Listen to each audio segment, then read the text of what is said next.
it was clear to me that he wanted to make something really special.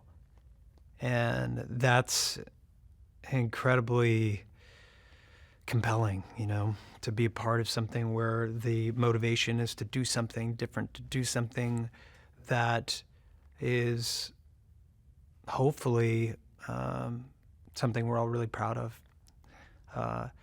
So I don't know, I got the sense that there was someone here on a mission to tell a story that he was incredibly compelled to tell, something he was excited about. He had a lot of passion and a lot of decisiveness, and which is, I think, needed when you're walking upon such trepidatious ground as reinterpreting these stories.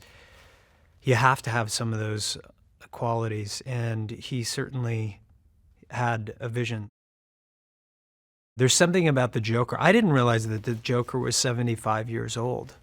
The story of the Joker. I didn't realize he had been written about for 75 years, and that there were so many different variations of the story and who he was and origin stories and all of that. So I learned a lot about it.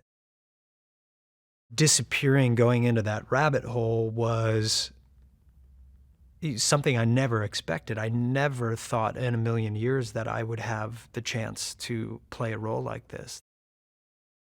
I was lucky in that I had a pretty phenomenal partner in this. She's a pro, so I was really lucky to work with her. Incredibly kind, incredibly patient, which you have to be with the Joker in the room, and just really smart about her choices. If you want to have the possibility of doing something that you're really proud of. So that was clear. There wasn't anyone showing up and winging it. And David did set up a dynamic very early on and he was very vocal and clear about the fact that this was going to be a pretty intense undertaking.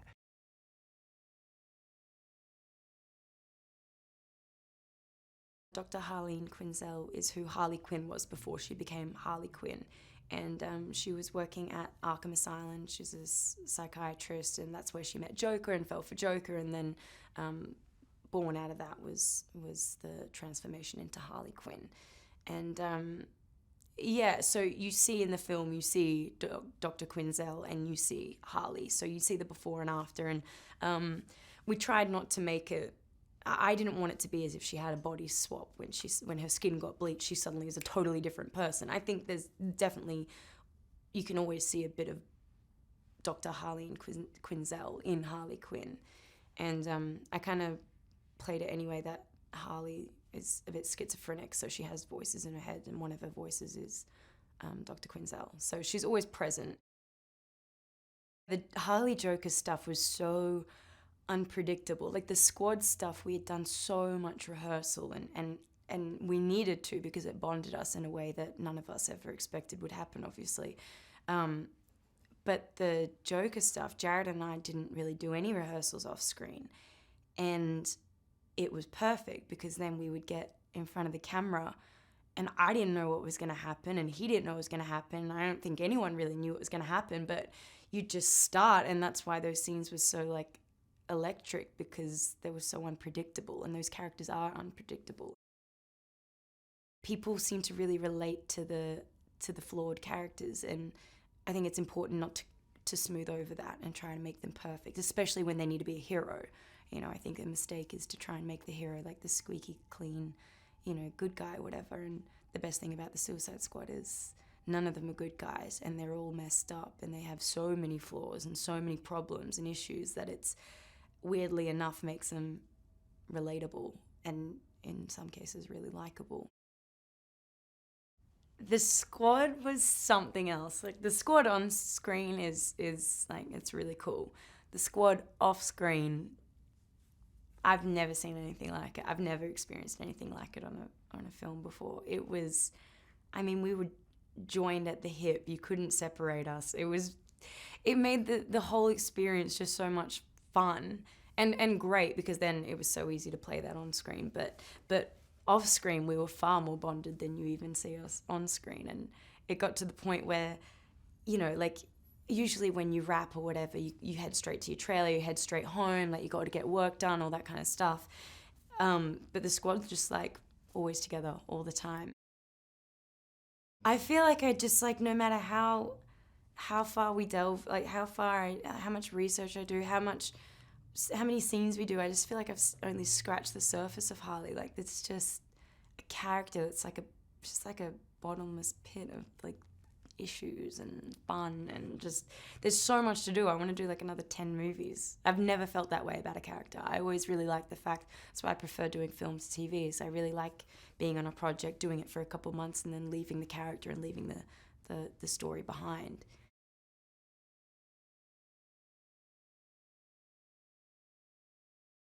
We all got in a room together and we worked probably for about a month. Everyone going through, and we would do scenes once in a while, but it was really diving in and understanding the low self-esteem of these characters and how their low self-esteem drove them into the lives that they've created for themselves, you know, and the questions of what makes somebody a bad guy. And that was always one of the questions that was at the forefront for everybody. What makes someone a bad guy? And we sort of landed on the separation between being a bad guy and being evil. And you know, David, probably about 3 weeks in, we landed on that idea that it's not a movie about good versus evil. It's a movie about bad versus evil.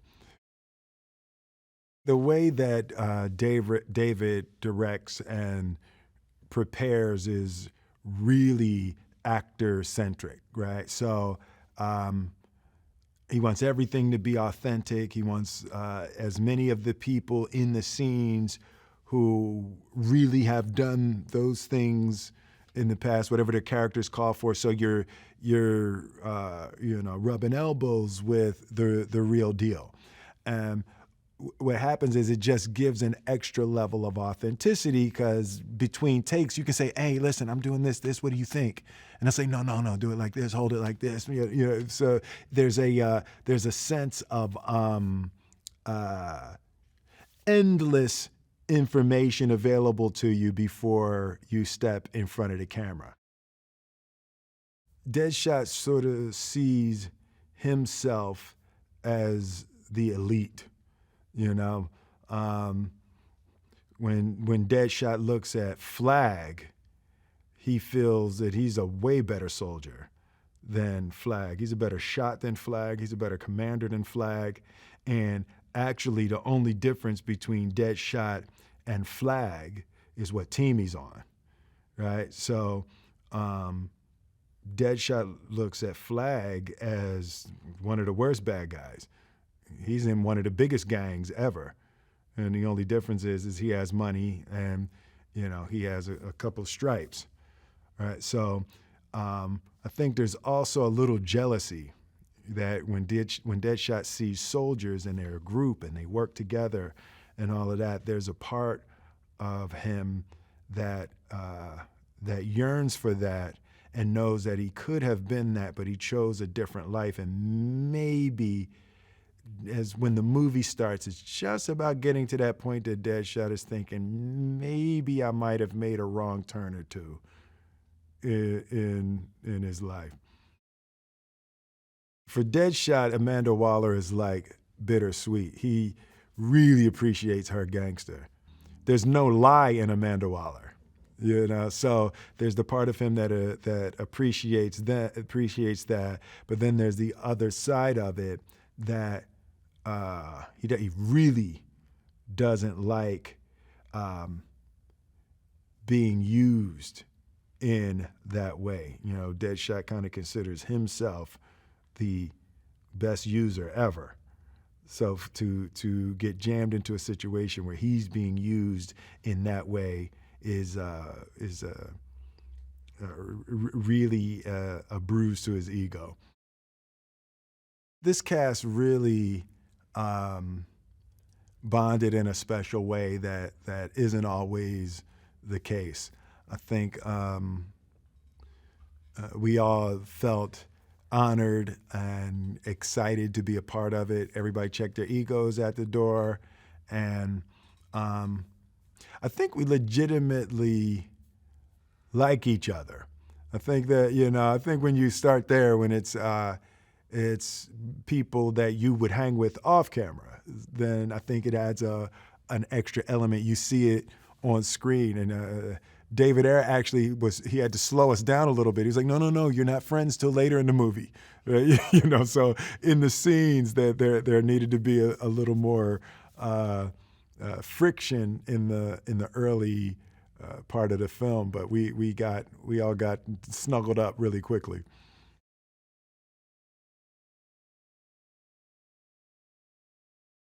Certainly with Amanda Waller, I connected to her because, it's like everything I read about her out of the Cabrini Green projects in Chicago, had a couple of kids who were murdered, and a husband, and then rose up and became this high official in the government. And I was like, well, that's interesting. Usually they're being born out of, some pond somewhere, out of some frog's mouth. But this was someone who I could, really root in truth and the afro. And it's something that spoke to me.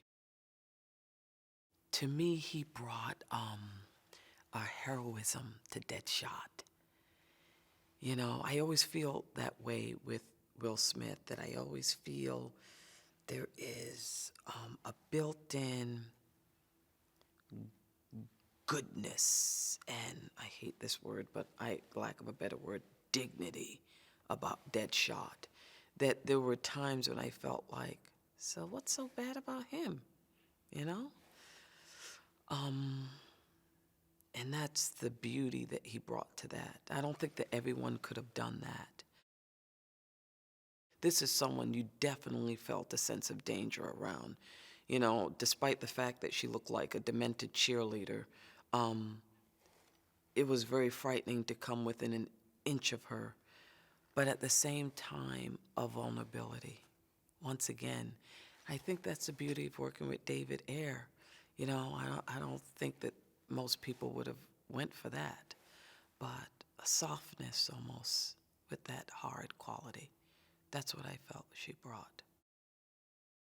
Rick Flag is my gnome. I don't want to say it like that, but he is. I abuse Rick Flag so much that he's my first lieutenant. He's my gnome. He's my go-to guy that carries out my plan. He's my assistant.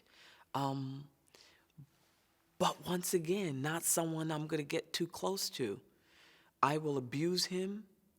I will put a bullet in his head.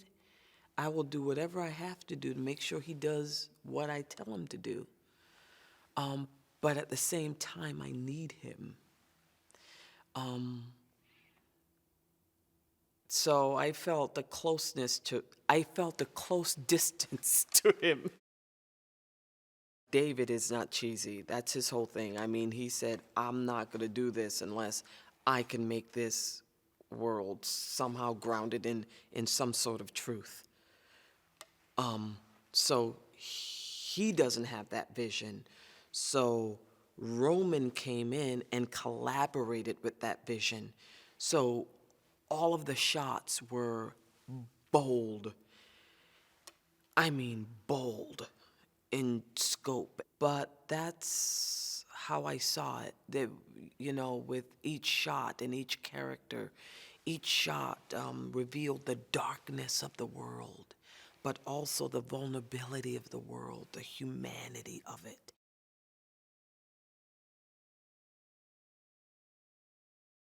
She's obviously looking for some excitement in her life. She definitely finds it in more ways than one. She's a character who'd never been in love and who'd never really experienced so much because she spent so long, becoming, getting good at her job and finding life in that. And I think for the first time she was living a life that she kind of wanted. She found love. She obviously had, you know, this big part of her that she couldn't control. But I think her whole life had been kind of controlled. I do think of them as the same character, but obviously it's two very opposite sides. I do like to think of it more as like, it's like a schizophrenic thing. It's like a, you know, a double life, multiple personalities, I guess. But I think it's funny because for everyone that watches it, you know, we all have two sides of us, maybe more. And I feel like everyone can kind of relate to that, like a good and an evil. She is incredible. I was so excited to meet her, but to read that script and then find out it was her playing the role, I was just like, it couldn't have been a better fit. And even when I knew it was her, I didn't realize how much she would really bring to that character. She just was so badass. I don't really remember seeing a movie where, you know, the women got such important, you know, badass roles in a sense where they were always the kind of the sidekick or the kind of love interest, or, you know, obviously there are more male characters in this movie, but the women, I remember reading it and I was like, oh my God, the girls have the best lines. Like, they come out and they're just unforgiving and extremely strong. You know, they're on a par with all the guys, which I think is the most, you know, the most special and important part of that. I don't think it has really been done before like this. I mean, especially with Wonder Woman as well. It's important to find the women's stories in this comic book world.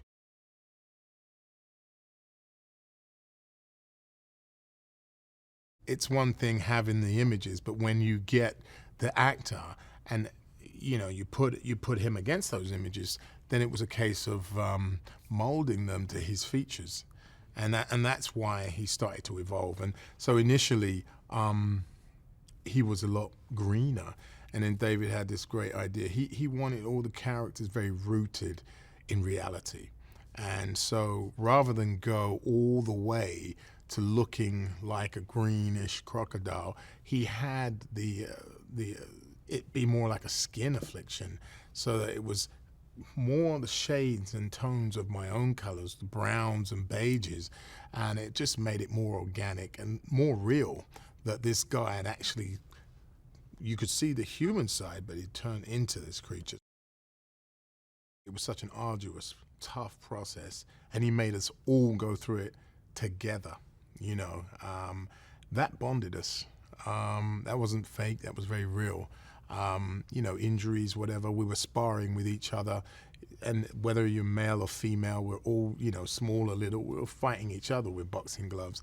And that does something, it bonds you, it breaks the ice, and it knows that you're all in the mission together. So by the time we got to principal photography, it was as if we had been a squad already. We were just, we were down already. We already felt we'd filmed the movie just during the rehearsal process. So doing the principal photography was like, whatever, let's get this done. This is really one of the main reasons I wanted to be on board a project like this and work with David. You know, I haven't seen his work before, particularly in Fury. You know, he is about the actor and the bond between them and the characters. Very much an ensemble piece, and this is where you see it best. You know, yes, we all have superpower this and superpower that, but at the heart, he's bringing the humanity out of each creature. You get this realism, you know, it pulls the guts out of these creatures, and you see them bond with each other, but in this very dark, gritty world that could almost be reality. There's a lot of parallels to how we live, and so it doesn't seem as surreal as some of those other movies you see, but you get all of that. So I just think it's going to be a really interesting world that you're going to see. It's really dark, it's really edgy, and it's real, man. It's just real.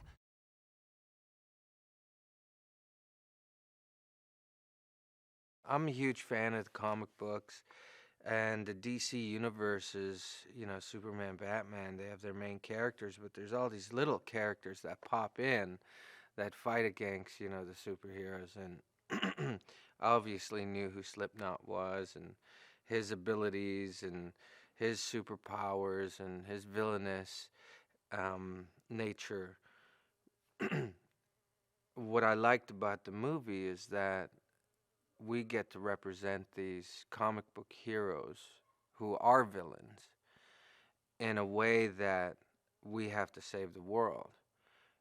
And the idea that there's this evil that could be turned around into um, saving lives, saving the world, that's a huge twist nobody's ever done before. You're kind of looking at these villainous characters that have been able to um, walk their own path. There's no right or wrong. They're fulfilling um, a some kind of purpose to be the best at what they are. And if you're kind of living in the seedy crime world and you're kind of on a different layer of being against the superheroes, you know, you're finding yourself as this vigilante, which is kind of not allowed in society. So we're fitting that bill of being the vigilante. Having someone like Will who's just open in regards to talking about parenting or about acting or just making jokes, you know, it feeds everybody because he's kind of like our elite status on this film. And then you have someone like Karen, who it's her first movie, so we're catering to her to help her kind of, you know, feel like she's done this 100 times, you know, and everybody else coming in. It's kind of like a birthday every time, you know. It's quite remarkable, and I think we owe a lot of it to David because the rehearsal process allowed us to speak about who we really are and how we can enjoy it with the character. You know, it's really cool.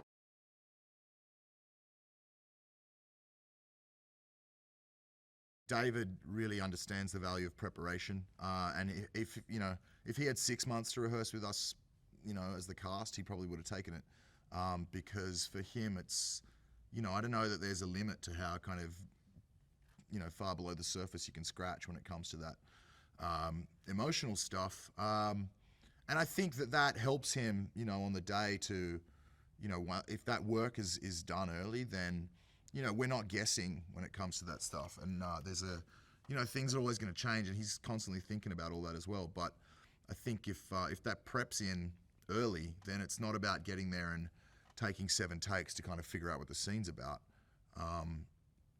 You know, so on a movie of this scale, it's, you know, there's a lot going on. I mean, I have no idea how how he managed to pull it off. It's pretty incredible. Boomer's a really, I mean, you know, he's a kind of, he's on his own, like, track. He couldn't really care less who these guys are. He doesn't need them, and he doesn't care if they need him. You know, he's there to get in, take what he needs and get out as quick as possible. And there's a funny sort of cowardly, like, quality to him in that sense. I mean, he's a bad dude, and he can handle himself, but yeah, he's not really interested in saving the day. I think that's what we've been talking about a lot, and the development of these characters, and you know, the kind of the personal journeys that they all go on, you know, I think will take audiences sort of along with them. And that's the beautiful thing about this movie and this whole process, is it wasn't just all about, you know, lights and colors and destruction and you know, characters that are kind of familiar in cartoon form. You know, it was we made something a lot more a lot richer than that, I think. And you know, it's going to be exciting, it's going to be dark, I think it's going to be funny as hell, and I don't know that people will be expecting that. I don't know that we were either, but yeah, I think there's wonderful moments of levity within this world of like chaos and destruction, and yeah. I fell in love with this group, and we really are. We have become a family since. I have a huge amount of admiration and respect for all of them.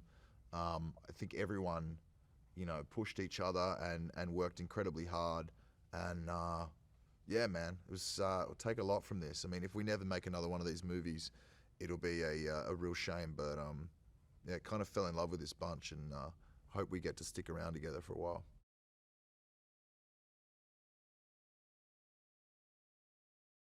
I started off character building by reading Katana's comic and getting to know who she was and where she came from and her background and everything. But it all really came into reality, and I felt good about it once I started the physical process of becoming Katana, because so much of her character comes from, her martial arts background and her, katana skills and all of that. So it helped a lot to go through the fitness training during pre-production. We went through 1 hour of fitness training and then a couple hours of, for me, sword fighting training, and then more with martial arts. So, physically looking like the character helped, but also being able to do all of the moves and go through all of the action on my own. Really, that's when it felt like I was truly becoming Katana. Personally, I really, really love the fact that Katana is a strong female character that doesn't need saving. She's the one protecting. And so I would really love it if young girls out there could look up to a character like her and be inspired by how strong she is and how independent she is. Harley Quinn is such a lovable character. She is bubbly, she is spunky, and Margot just brought this side to her where she's also a psychopath. She's crazy, and she has so much energy, and she's bubbly, and she's lovely, and you love her, but she's so scary at times.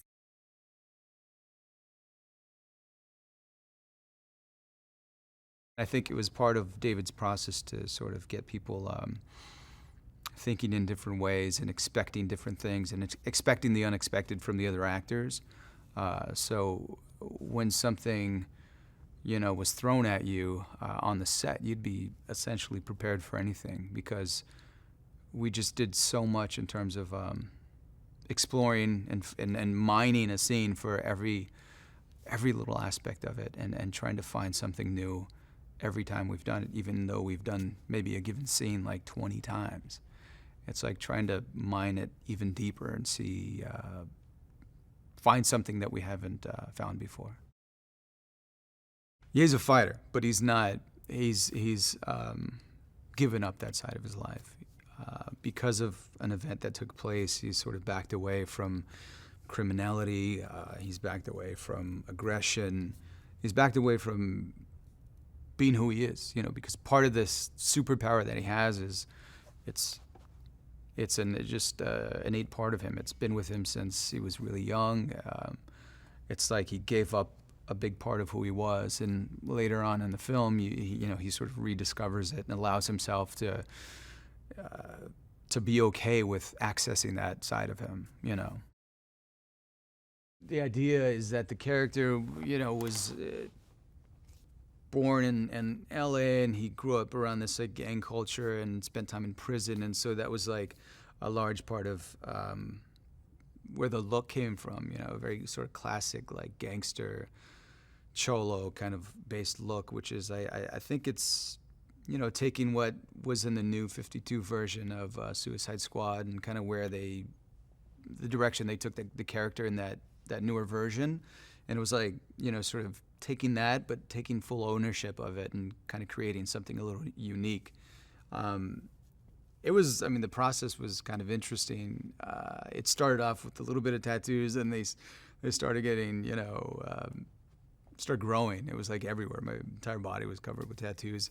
And during sort of that like process of trying to find the complete look of the character, I was like, yeah, the more the merrier. The more I don't look like me, the better it's going to be. Will as an individual, I mean, I was confused when I first met him. I'm like, nobody could be this happy. Nobody could be this cool. Nobody could be this like, just grounded. He is such a centered human being.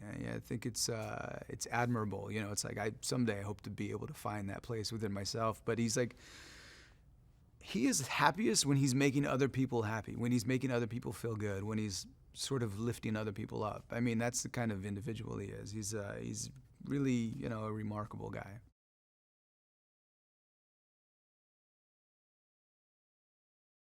David, I think, is someone who likes to laugh, and he definitely has allowed me to kind of have some fun with the character and not just make him like a sniveling coward, but also a sniveling coward who has a decent sense of humor. And on set, we've gotten able to improvise with Will and Joel and Viola and everyone. So there's definitely there's some laughs. I was involved with the rehearsal process weeks before shooting, and in all seriousness, it really is great. You don't get that a lot. A lot of times you get like a day or two to rehearse a movie, but to have weeks and have a lot of time to kind of gel and bond as a group, and have David really encourage improvisation and throw out different things to you, it was really awesome. I wish I had that on every movie, but you don't. So I'm only doing David Ayer movies from now on. He doesn't know that yet, but I'll tell him.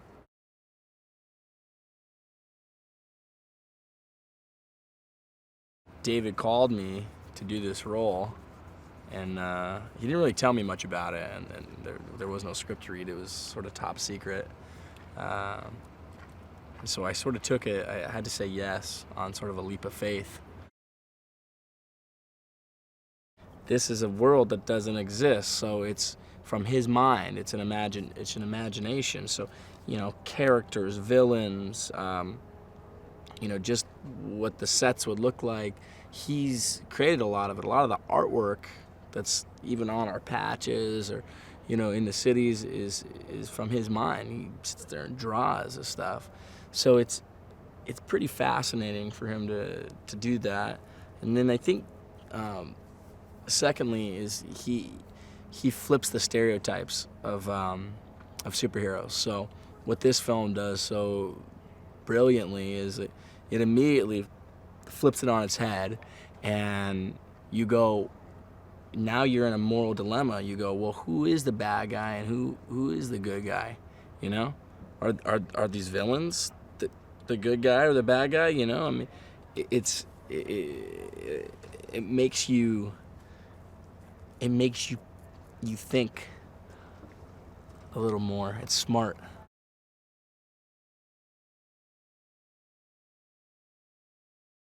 Rick Flag is a top-tier operator that has just gone through all the different kind of special operations units and has ended up in working under Amanda Waller, which she's sort of a secret corner of the CIA or whatever you want to call it, where she has very, you know, difficult missions that he is usually the guy that carries them out.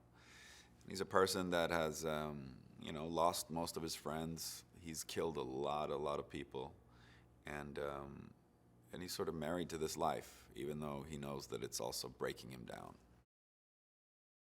When Rick first comes across the squad, you know, he has nothing but distaste and contempt for the whole lot. I mean, they're criminals, they're murderers, they're bad people, and you know, his worldview is kind of black and white. Either you're fighting for good or you're fighting for bad. Waller is Rick's boss, but he doesn't trust her at all. He knows that she's always got her own agenda, and her agenda is, you know, might not align with the safety or well-being of Rick or of, you know, anyone that I would be a boss over carrying out the mission. So, you know, I think Rick is always really, he's always very suspicious of Amanda, and she, you know, nobody knows her real plan except for her. The incredible thing that David was able to do with this film was that he created a universe where you have these fantastical characters that are, you know, larger than life and just and have incredible abilities. At the same time, they fit into this universe where it feels right to be like emotionally honest, and you know the characters are, you know, there's a lot of emotion that they're showing in this film. At the same time, it feels right to be a little silly and like goofy jokes almost. But it's never like written in jokes. It's just because that feels right of the characters, because all the characters are so extreme, but feel truthful.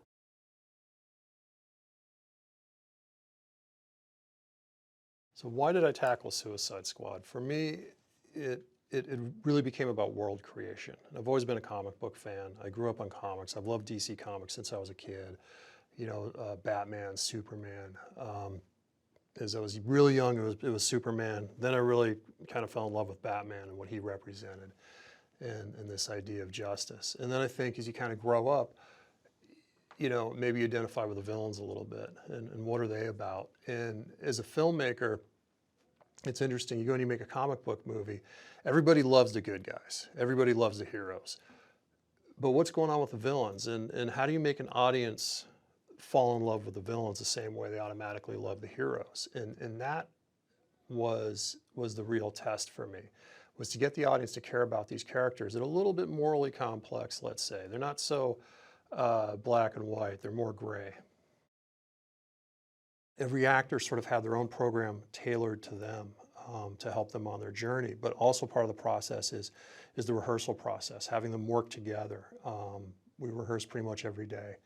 And sometimes we would just cover the same scene all week long and just really drill down and really build that trust. You know, we put Joel through like a mini boot camp along with some of the other actors to get emotionally inside the world of a trained military officer.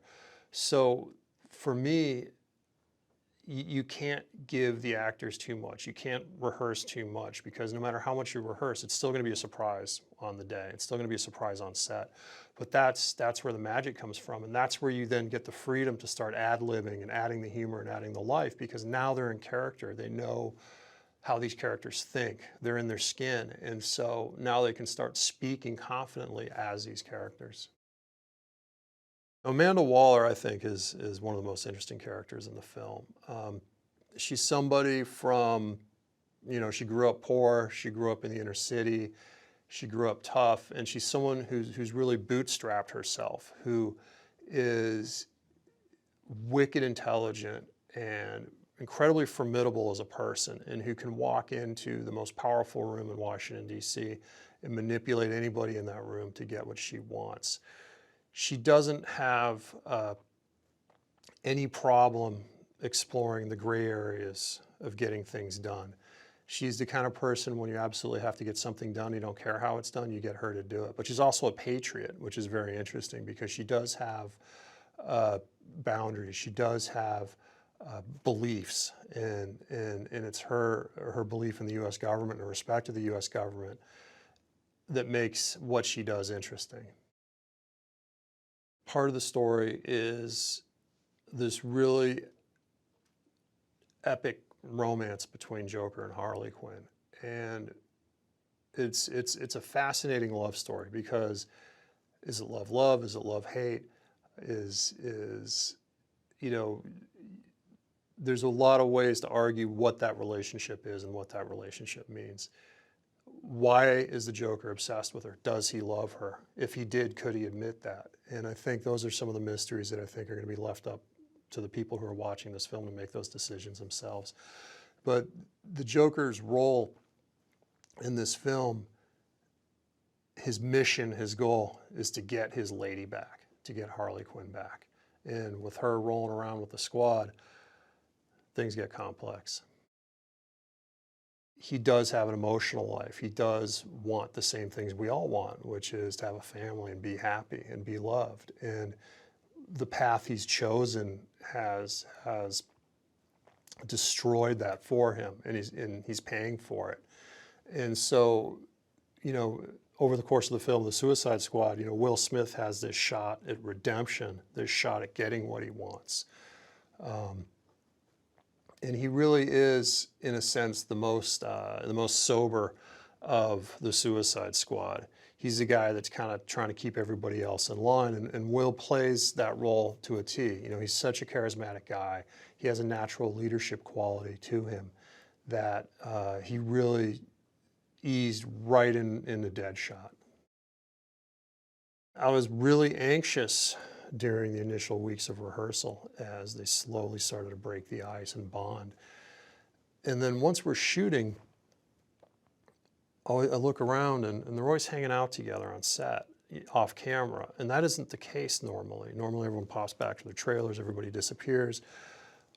Or if they're not around, I find out they're all in base camp in someone's trailer. Like Joel's trailer seemed to be a big, you know, crowd point.